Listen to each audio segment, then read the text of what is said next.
What's going on, everybody? Welcome back. This is Guys and Magic, and I'm your host, Dave. Today, I'm going to be taking you through a deck tech of one of the new partner legendaries that we got out of March of the Machine.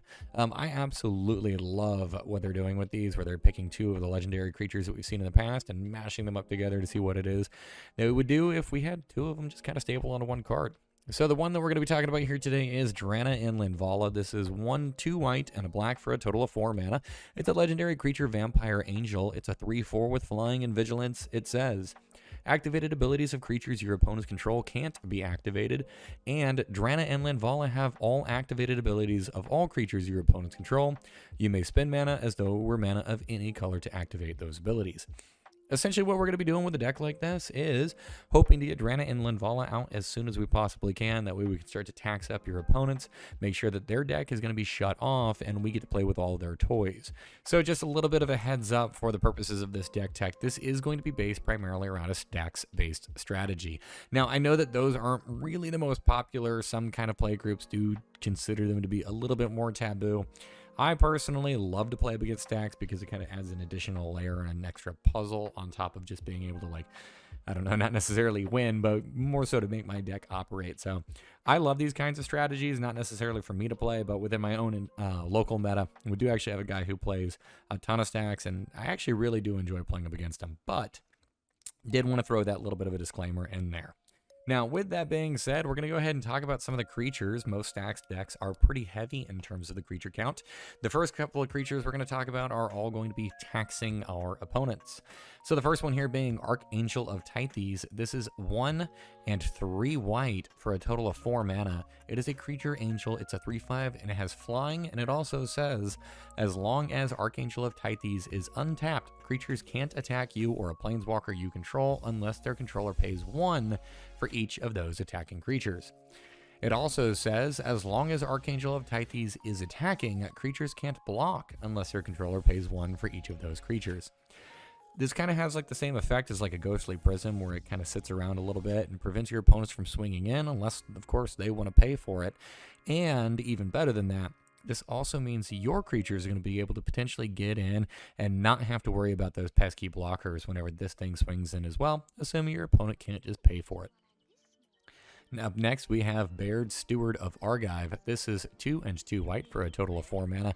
He is a 2/4 with vigilance, and he says creatures can't attack you or planeswalkers you control unless their controller pays 1 for each of those creatures. Basically the same kind of premise here. We just want to make sure that our opponents don't have mana to cast their things, and instead they're being taxed out with it.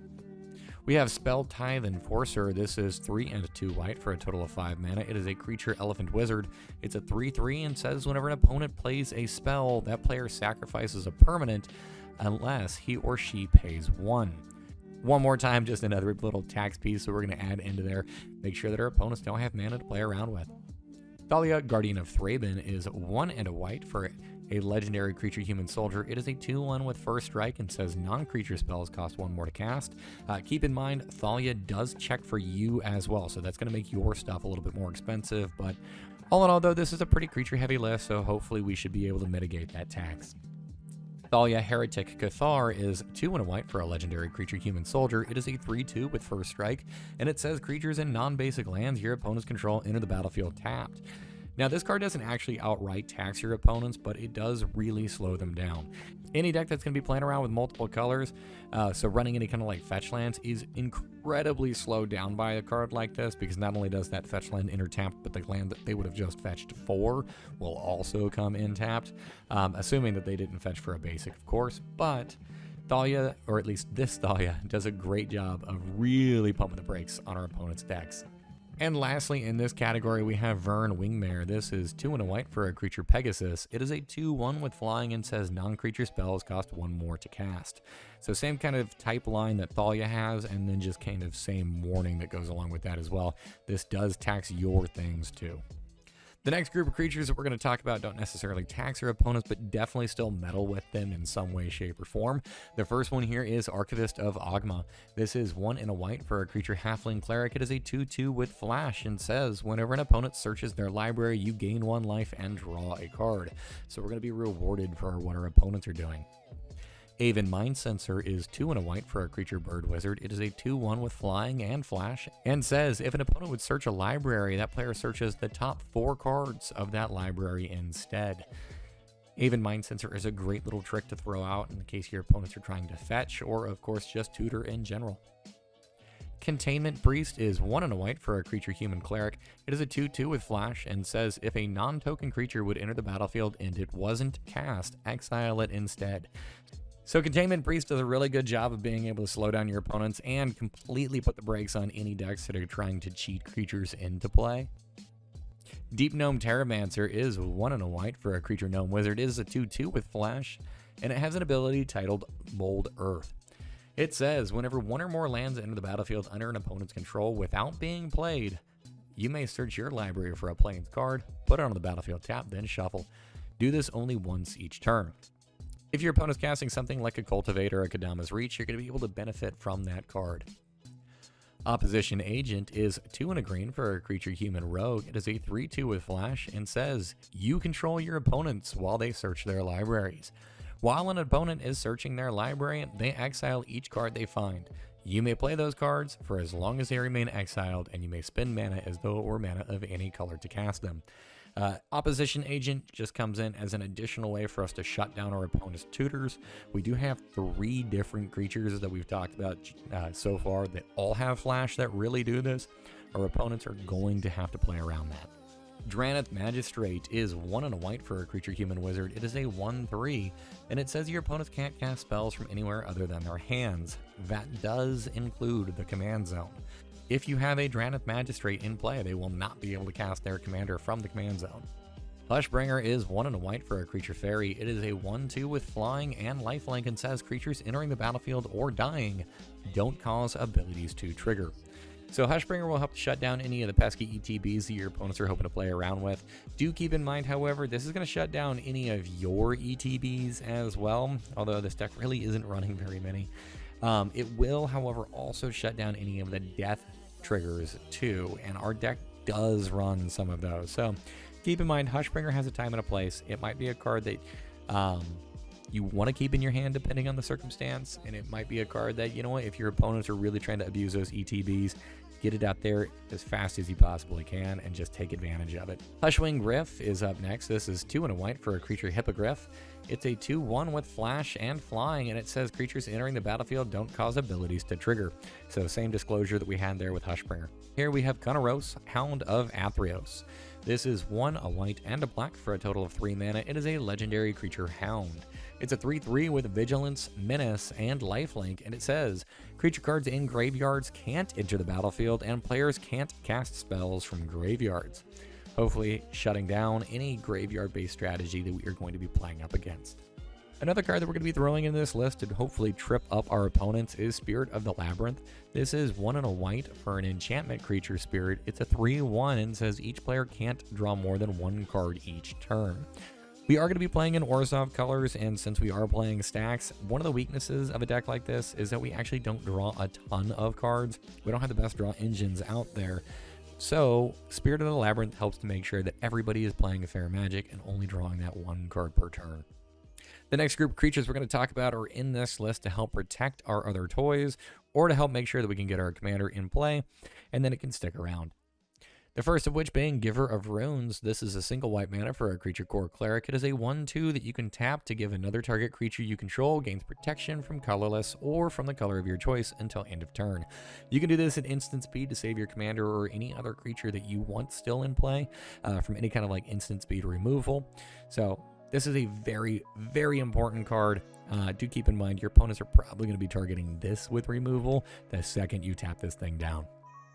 We have another card that's very similar to it, and that is Mother of Runes. This is a single white mana for a creature human cleric. It is a 1/1 that you can tap and have target creature you control gain protection from the color of your choice until end of turn. Mother of Runes and Giver of Runes work very similarly.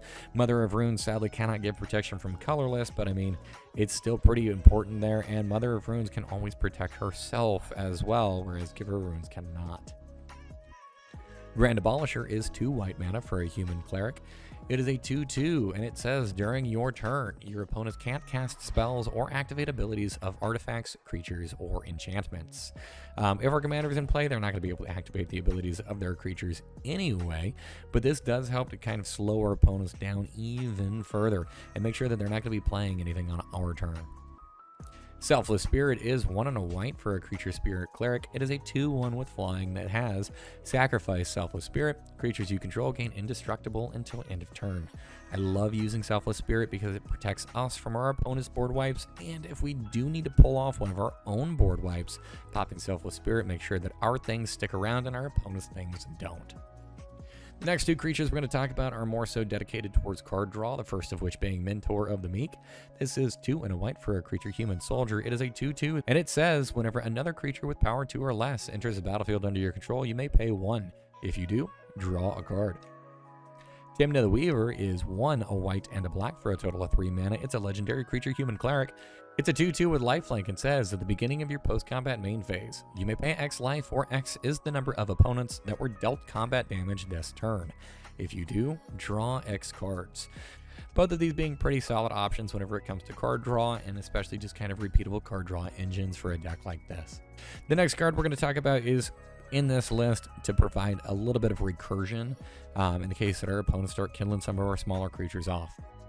This is Lisa, Forgotten Archangel. It is 2 white and a black for a total of 5 mana. It is a legendary creature angel. It's a 4/5 with flying and lifelink and says whenever another non-token creature you control dies, return that card to its owner's hand at the beginning of the next end step. It also says if a creature an opponent controls dies, exile it instead. So helps us out with the recursion while also helping to shut down our opponent's graveyard strategies. We do have a couple of creatures in this list that are hopefully just going to help us to close out the game a little bit sooner. If you haven't noticed so far, most of our creatures are kind of on the smaller side. Most of them only really have maybe power of around 2. So this next group of creatures is really going to be here to help to beat down a little bit more, or to help to make sure that our opponents are kind of losing life throughout the game. The first card here is Blood Artist. This is 1 and a black for a total of 2 mana. It's a creature vampire. It is a 0/1 and says whenever it or another creature dies, target player loses 1 life and you gain 1 life. Now we are in Orzhov. We are not playing a sacrifice deck though. Blood Artist is going to be a card that you want to be able to get down onto the battlefield, and it's going to kind of act more as a deterrent than anything, because if our opponent's board wipe and we have, I don't know, say 5 or so creatures in play, we're going to be able to hurt somebody a little bit there and also pad our life total. Same thing here being with the next card, and that is Zulaport Cutthroat. It is 1 and a black for a creature human rogue ally. It's a 1/1 that says whenever it or another creature you control dies, each opponent loses 1 life and you gain 1 life. Similarly, I mean, they're really just going to be in here for a little bit of padding, and that life loss effect is going to start to hurt your opponents, so they will add up for incremental value over the course of the game. Cabal, Consul of Allocation, is in this list. He is 1, a white, and a black for a total of 3 mana. He's a legendary creature human advisor. It's a 2/3, and it says whenever an opponent casts a non-creature spell, that player loses 2 life and you gain 2 life. So another drain effect. Lisa, Shroud of Dusk, is 2 white and a black for a total of 5 mana. It's a legendary creature angel. It's a 5/5 and says, rather than pay the 2 mana for each previous time you've cast this spell from the command zone this game, pay 2 life that many times. That's basically flavor text in this list because we're not going to be using her as the commander. What she does say that's relevant to us, though, is that she is a 5/5 with flying and lifelink, and whenever a player casts a spell, they lose 2 life. If we are playing up against an opponent who has more of a Spellslinger style deck, both Cabal and Lisa do a great job of punishing them and making sure that they get shut down as soon as possible. Plus, these are going to be cards that are going to constantly be dropping our opponent's life totals. Speaking about dropping our opponent's life totals, we're going to be running probably the best 1-drop in the entire format as far as creatures go, and that is Serra Ascendant. For a single white mana, you get a creature human monk. It starts as a 1/1, and it has lifelink, but it does say as long as you have 30 or more life, Serra Ascendant gets +5/+5 and has flying. Serra Ascendant is a great 1-drop. It'll allow you to immediately kind of take over a board game, and it does force your opponents to kind of keep it in check. Even in the case you're only attacking maybe one specific opponent with this and your other opponents are leaving it be, it's still going to help pad your life total, and it's still going to help to progress your overall game plan. Moving on, we're going to talk about some of the instants and sorceries to help make this deck work. The first group that we're going to talk about are 3 of the board wipes that we have included in this list. The first board wipe we're going to talk about is Dusk to Dawn. So this is one of the split cards, one of the Aftermath cards that came out back on Amonkhet. Dusk says you may pay 2 and 2 white to destroy all creatures with power 3 or greater.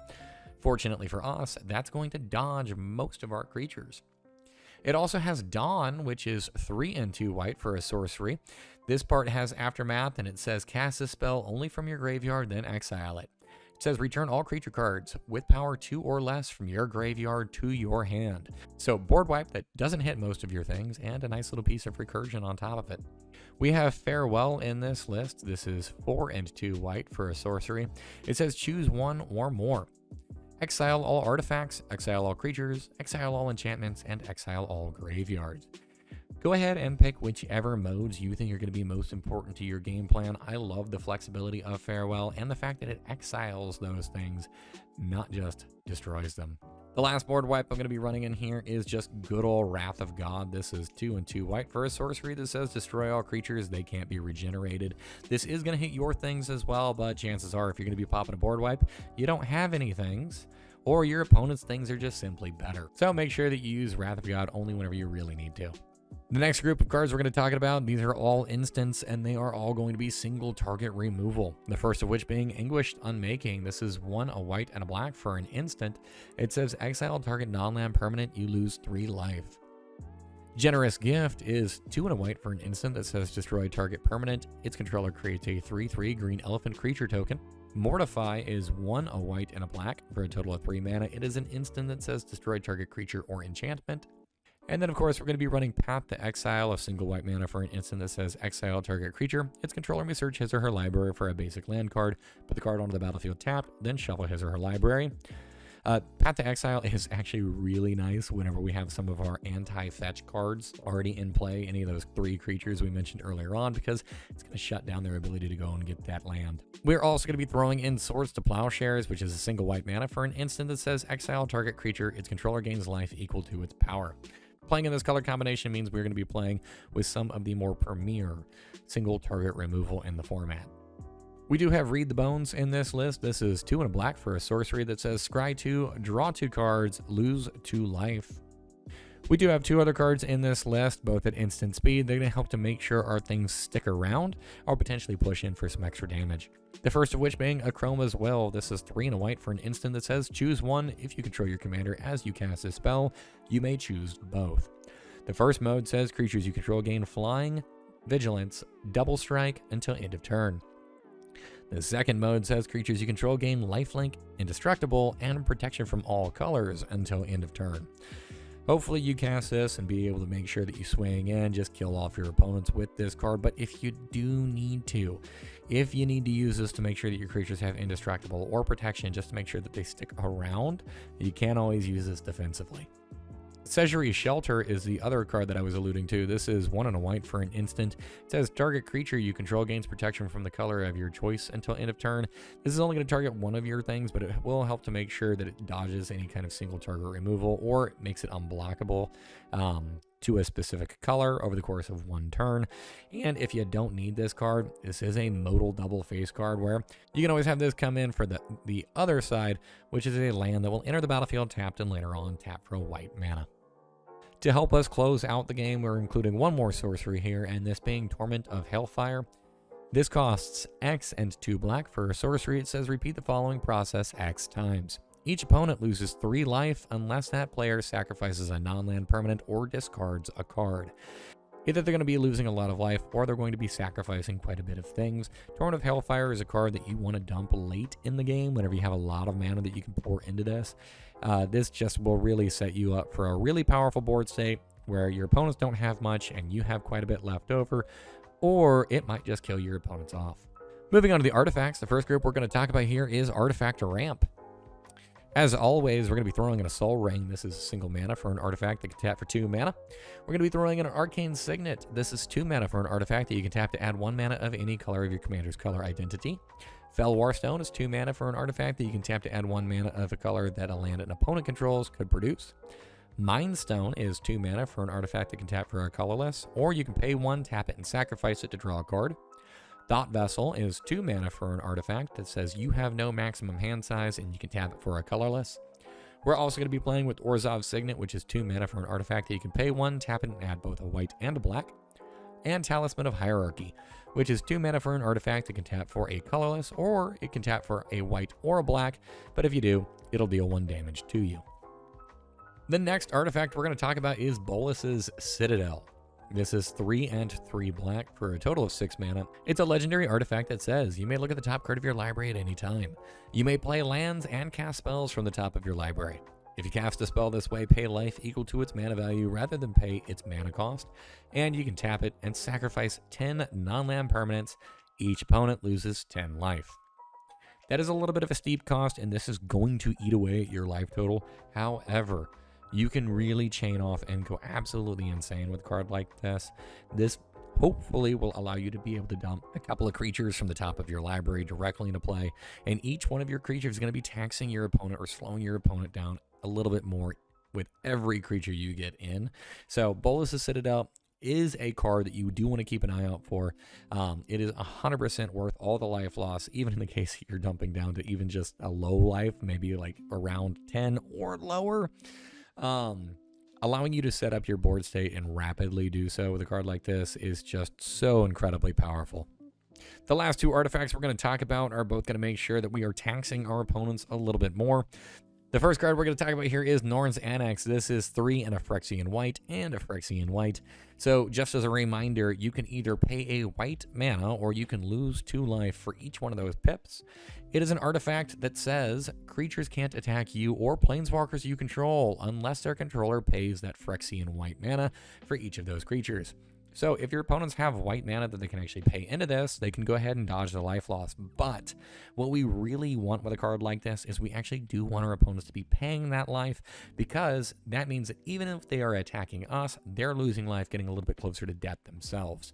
We want to make sure that they are losing as much incremental life, and if they're doing it to themselves, it's even better. The last artifact in this list is Thorn of Amethyst. This is 2 mana for an artifact that says non-creature spells cost 1 more to cast. Moving on, we are going to talk about some of the enchantments. We actually do have a fairly decent number of enchantments in this list, the first of which being Aura of Silence. This is 1 and 2 white for a total of 3 mana. It is an enchantment that says artifact and enchantment spells your opponents cast cost 2 more to cast. It also says sacrifice Aura of Silence to destroy target artifact or enchantment. Aura of Silence is a great card if we can drop this early on in the game, and if we can potentially beat out our opponents. That way they haven't deployed all of their artifact ramp yet. It really helps to slow the overall feel of the game down while buying us extra time. We have 2 other enchantments here, both of which kind of do something similar. The first of which being Authority of the Consuls. This is a single white mana for an enchantment that says creatures your opponents control enter the battlefield tapped, and whenever a creature enters the battlefield under an opponent's control, you gain 1 life. The next card here is Blind Obedience. This is 1 and a white for an enchantment with Extort. As a reminder, Extort says whenever you cast a spell, you may pay either a white or a black, and if you do, each opponent loses 1 life, and you gain that much life. This also says artifacts and creatures your opponents control enter the battlefield tapped. Having creatures your opponents control enter the battlefield tapped is really beneficial for you. It means that those creatures cannot block the turn that they were cast, so it allows you to get in for a little bit of extra attack damage. The other thing here being, too, is especially with something like Blind Obedience, it also has their artifacts come on the battlefield tapped, and this helps to slow down any of their artifact ramp, as well as those creatures that they're going to need later on. An early Blind Obedience can easily buy you like an extra turn or 2. The next 3 enchantments we're going to talk about are all going to help us to win the game, or hopefully close it out a little bit sooner. The first of which being Cathar's Crusade. This is 3 and 2 white for an enchantment that says whenever a creature enters the battlefield under your control, put a +1/+1 counter on each creature you control. Felidar Retreat is also going to help to buff up our team. This is 3 and a white for an enchantment with Landfall. It says whenever a land enters battlefield under your control, choose 1. Create a 2/2 white cat beast creature token, or put a +1/+1 counter on each creature you control. Those creatures gain vigilance until end of turn. If you don't have any creatures, and I guess you can make the 2/2 token, most of the time, however, you are going to be wanting to put that +1/+1 counter on the rest of your team. Plus, giving your creatures vigilance means not only can you get in for attacks, but you don't need to worry about leaving yourself exposed on block duty. The last card here is Paladin class. This is a single white mana for an enchantment class. It says spells your opponents cast during your turn cost 1 more to cast. If we've got the mana for it, we can level it up to level 2, in which creatures you control get +1/+1. And at level 3, it says whenever you attack, until end of turn, target attacking creature gets +1/+1 for each other attacking creature and gains double strike. This is a way for us to make our things bigger, potentially get in and really make a specific target bigger, and then also, of course, tax our opponents out. We are going to be running Court of Ambition and Court of Grace in this list as well. I love these enchantments because, well, let's go ahead and talk about them first. Court of Ambition is 2 and 2 black for a total of 4 mana. It's an enchantment that says whenever it enters the battlefield, you become the monarch. It also says at the beginning of your upkeep, each opponent loses 3 life unless they discard a card. If you're the monarch, instead, each opponent loses 6 life unless they discard 2 cards. Court of Grace is 2 and 2 white for a total of 4 mana. It is an enchantment that says whenever it enters the battlefield, you become the monarch. It also says at the beginning of your upkeep, create a 1/1 white spirit creature token with flying.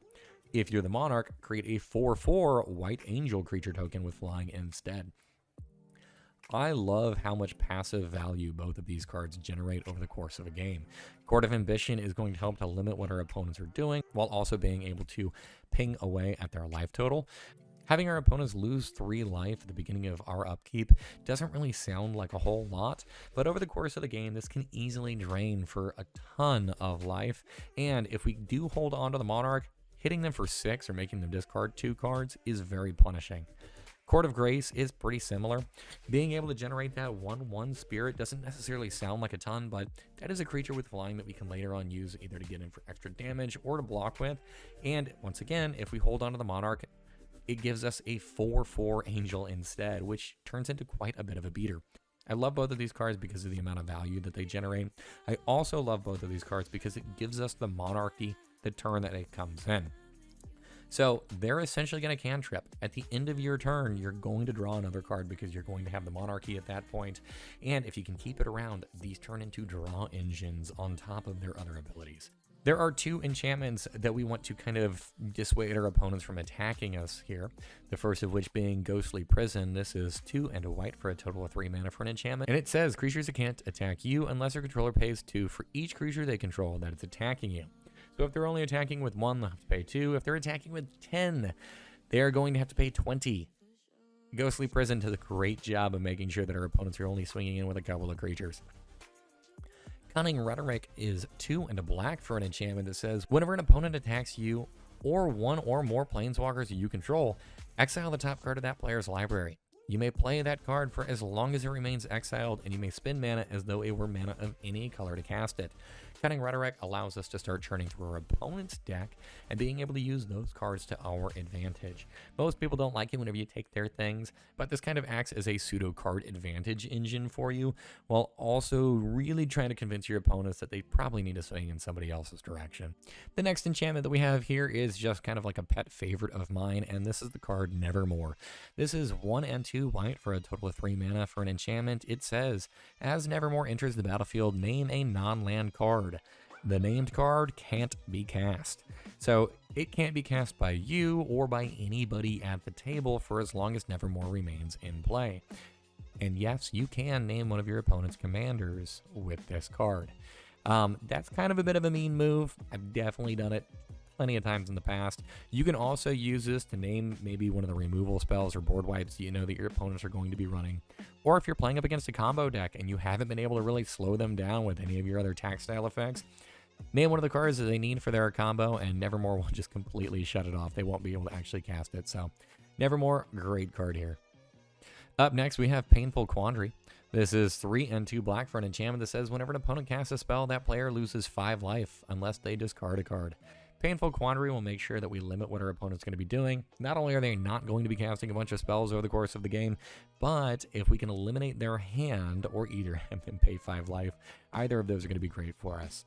Having them discard cards means that they have less options and less things that they can do over the course of a turn, and forcing them to pay 5 life, well, that just gets them a little bit closer to death, and that's where we want them. The last enchantment in this list is Phyrexian Reclamation. This is a single black mana for an enchantment. It says pay 1 and a black, so a total of 2 mana, pay 2 life, and return target creature card from your graveyard to your hand. So this is just continuous recursion. We can keep bringing back our taxing effects. We can keep bringing back our creatures that help to limit what our opponents are doing, and just keep playing them over and over and over again. We're running a single Planeswalker in this list, and that being Sorin, Vengeful Bloodlord. This is 2, a white and a black for a legendary Planeswalker, Sorin. He enters the battlefield with 4 loyalty, and he has a passive that says, as long as it is your turn, creatures and Planeswalkers you control have lifelink. He's got 2 modes, the first of which is a +2 that says he deals 1 damage to target player or Planeswalker. I know that's really not that important or that impactful, but he does have a -X, and it says return target creature card with converted mana cost of X from your graveyard to the battlefield.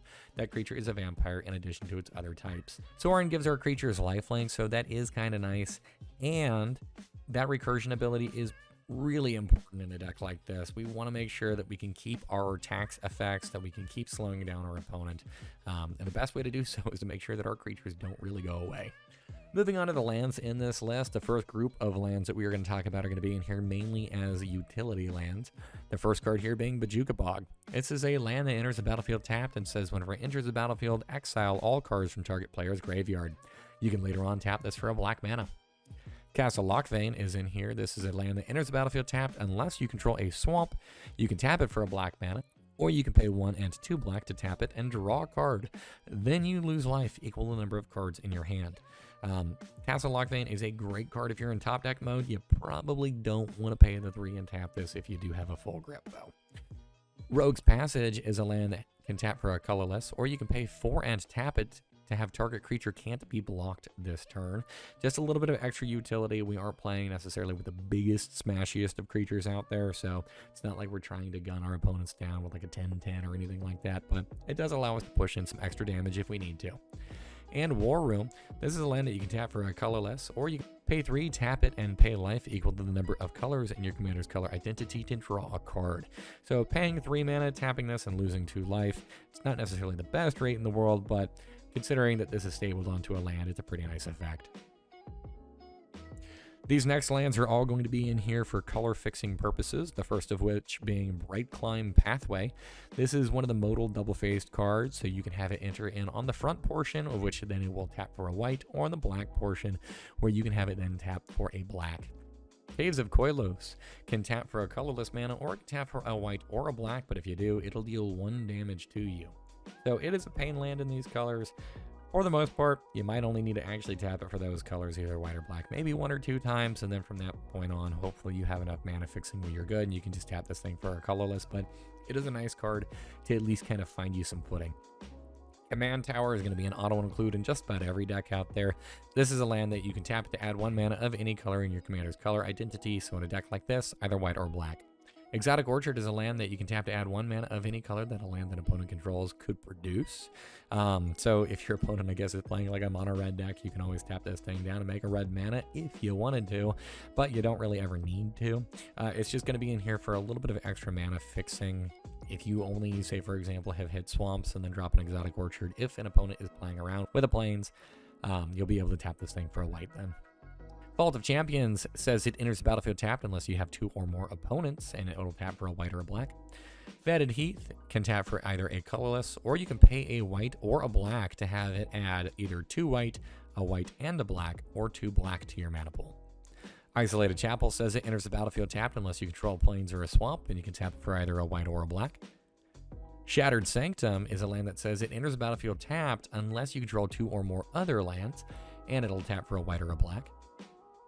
And Tainted Field either taps for a colorless, or it taps for a white or a black, but you can only do so if you control a swamp.